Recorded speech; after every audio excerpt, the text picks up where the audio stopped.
Hello everyone, blogs with आशा में आपका स्वागत है। तो मैं आ चुकी हूँ फिर से। आई होप आप सभी स्वस्थ होंगे, मस्त होंगे, अपने घरों में व्यस्त होंगे। और देखिए मौसम ने कैसी करवट ली है। मौसम काफ़ी ठंडा हो चुका है और ये ठंडा मौसम वैसे तो अच्छा लगता है, पर ये बीमारियाँ बहुत सारी लेकर आया है। देखिए काफ़ी सारे बीमार हॉस्पिटल में और डॉक्टरों की दुकानों पर काफ़ी भीड़ लगी हुई है, क्योंकि इसी बीच मेरी भी तबीयत ख़राब हो गई थी। और सभी को ज़्यादातर यही दिक्कत है कि ठंड में आ गए हैं कोई, क्योंकि टेम्परेचर एकदम नीचे ऊपर हुई जो हुआ है मौसम का, तो उसी से काफ़ी परेशानियां हो रही हैं सभी को। तो देखिए पहले तो एकदम से गर्मी हो गई थी, काफ़ी ऐसा लग रहा था अब की बार बहुत ज़्यादा गर्मी पड़ेगी, और मतलब टाइम से पहले ही पंखे वगैरह चलने लगे थे। और फिर उसके बाद तुरंत ही ये बारिश हो गई और ठंडा मौसम हो गया, और ठंडा इतना हो गया कि ऐसा लगता है कि जैसे दोबारा से कंबल वगैरह ओढ़ लें, और पंखे तो चलाने का मन ही नहीं कर रहा है।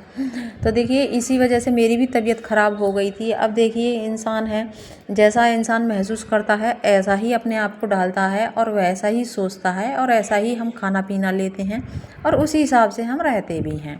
तो मेरी 2-3 दिन से तबीयत ख़राब चल रही थी, और ये मेरे कई काम पेंडिंग पड़े हुए थे जो कि मुझे बनाना था। और देखिए मैं ना ये जो सिलाई कढ़ाई बुनाई के जो काम होते हैं, इन्हें मैं फुर्सत में करती हूँ, कोई जल्दबाजी नहीं करती। तो मेरा ऐसा होता है कि मतलब जब मुझे टाइम मिलता है अपने फुर्सत का, जो मेरा पर्सनल टाइम होता है, मैं इन कामों को उसी में करती हूँ, और बड़े ही आराम से, और ना कोई जल्दबाजी नहीं करती इसमें। तो देखिए, और ये मैंने सूट अगर मुझे सूट सिलना होता है तो मेरा सूट कई दिनों में जाकर तैयार होता है, क्योंकि मैं आराम आराम से करती हूँ, मन लगाकर। और देखिए जब हमारा किसी काम में मन लग जाए ना, तो ये समझ लीजिए कि अपने आप को सुकून भी महसूस होता है, और काम का काम हो जाता है हमारा। देखिए पहले मुझसे कढ़ाई बुनाई ये सिलाई वगैरह बिल्कुल भी नहीं आती थी, और ना ही मैंने कहीं पर सीखी है। आप लोग देख सकते हो, ये अब मैं हर तरीके के सूट और जो भी हैं कपड़े सारे ही सिल लेती हूँ, जिससे कि मुझे एक तो पैसों की बचत होती है, और दूसरी बात मेरा टाइम भी कट जाता है, और तीसरी बात कि मुझे इस काम में इतना इंटरेस्ट है बहुत ही ज़्यादा। वैसे तो बाहर के काफ़ी सारी महिलाएं हैं मेरे आस पड़ोस में, वो बोलती हैं कि ना आप हमारा कर दो यह काम। तो देखिए मेरी थोड़ी गर्दन में दिक्कत रहती है, तो इसीलिए मैं थोड़ा मजबूर हो जाती हूँ, नहीं कर पाती हूँ। पर हाँ, एक दो का तो मैं कर ही देती हूँ, पर सबका नहीं कर पाती हूँ। और देखिए मुझे इसमें कोई नुकसान तो है नहीं, मुझे टाइम भी काफ़ी मिल जाता है, और दूसरी बात जब मैं काम करूँगी तो मेरे पे इनकम भी आएगी हैं, तो मैं पैसे भी कमाऊँगी थोड़े बहुत अपने लायक। तो इसीलिए मैं कर नहीं पाती हूँ, क्योंकि देखिए काम वही करना चाहिए जो हमारे शरीर को सूट हो। तो मेरी तबीयत बहुत ज़्यादा ख़राब हो जाती है, और तबीयत क्या ख़राब होनी है, बस एक गर्दन में ही दिक्कत रहती है, जो कि डॉक्टरों ने बिल्कुल मना कर दिया है नीचे गर्दन झुकाने के लिए। और देखिए ये सारे काम नीचे गर्दन झुकाने वाले ही होते हैं, फिर भी मैं घर में जितने भी काम होते हैं महिलाओं के, लगभग 60 से 70% गर्दन झुकाने वाले किचन में काम ही होते हैं, और जो कि मुझे काफ़ी दिक्कत में लाकर खड़ा कर देते हैं। तो इसीलिए मैं अपने आप को थोड़ा सा मैनेज करते हुए कर ही लेती हूँ। और देखिए करना भी चाहिए, क्योंकि जितना हम अपने आप को सेफ़ जोन में रखेंगे, इतना ही हम और ज़्यादा दिक्कत में आएंगे, और ज़्यादा हमें परेशानी होगी। सेफ़ जोन में रहना देखिए कहीं तक तो सही है, पर ये पूरी तरीके से सही भी नहीं है। अगर हम अपने आप को एकदम से सेफ़ जोन में रखते हैं तो उससे हमारे इम्यूनिटी सिस्टम, सहन शक्ति बहुत सारी कम होती है, और जब सहन शक्ति कम होती है, बॉडी की क्षमता कम हो जाती है, तो वो हमारे शरीर को और ज़्यादा कमज़ोर बनाती है। तो इसीलिए मैं मेहनत वाले ही काम करती हूँ, ज़्यादातर लगी ही रहती हूँ।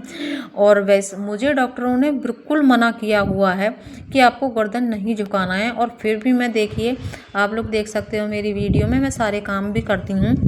और किचन में लगभग काफ़ी टाइम हो जाता है मुझे गर्दन झुका के काम करने के लिए, तो इसीलिए मैं अपने आप को थोड़ा मतलब हार्ड वर्किंग बनाना चाहती हूँ। और देखिए बनाना भी चाहिए, क्योंकि ये शरीर है, हम इस शरीर से काम लेंगे तभी ये हमारा शरीर स्वस्थ भी रहेगा और हमारा जीवन भी आगे बढ़ेगा। और जितने हम कंफर्ट जोन में रहेंगे हमारा शरीर बेकार होता है, और दूसरी बात हमारे अंदर आलस पैदा हो जाता है। तो देखिए आलस तो इंसान को बर्बाद ही कर देता है। तो कितना भी कुछ हो जाए मैं आलस में इतनी नहीं आती हूँ, उसे इग्नोर ही करती हूँ।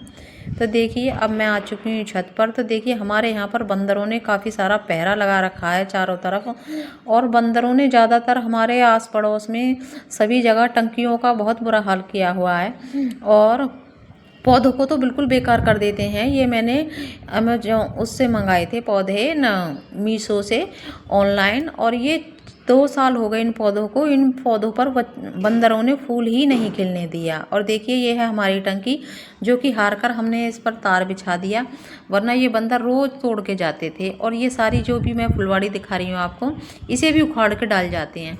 हाँ, पर कुछ दिनों से 2-3 दिनों से दूर दूर घूम रहे हैं, पास में नहीं आए। और ये है मेरे छोटे छोटे नींबू, अगर इनकी निगाह पड़ गई तो ये तुरंत इन्हें तोड़ देंगे और बिल्कुल बेकार कर देते हैं।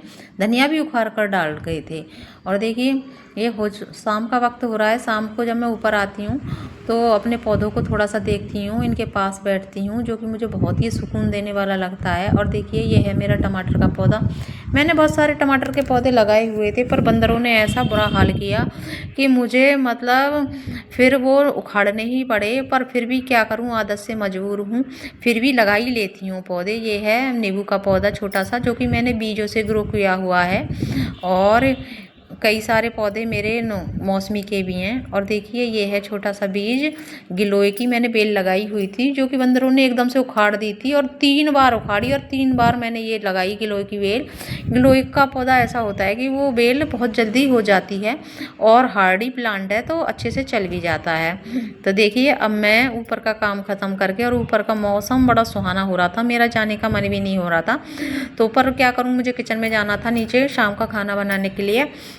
तो जब शाम को बच्चों ने कढ़ी की डिमांड की, तो मैंने दही की छाछ नहीं बनाई थी, तो मैं इसीलिए इस मटके में मैंने दही जमाई हुई थी, तो इसको मैं थोड़ी देर छाछ बनाने के बाद इससे मक्खन निकालूंगी, और मक्खन निकालने के बाद फिर मैं उस छाछ की कढ़ी बनाऊंगी, जो कि बहुत ही टेस्टी बनती है। और देखिए मटके में जब हम छाछ वगैरह या दही वगैरह जमाते हैं तो उसका स्वाद अलग ही होता है। आपको मेरी वीडियो कैसी लगी कमेंट करके बताना।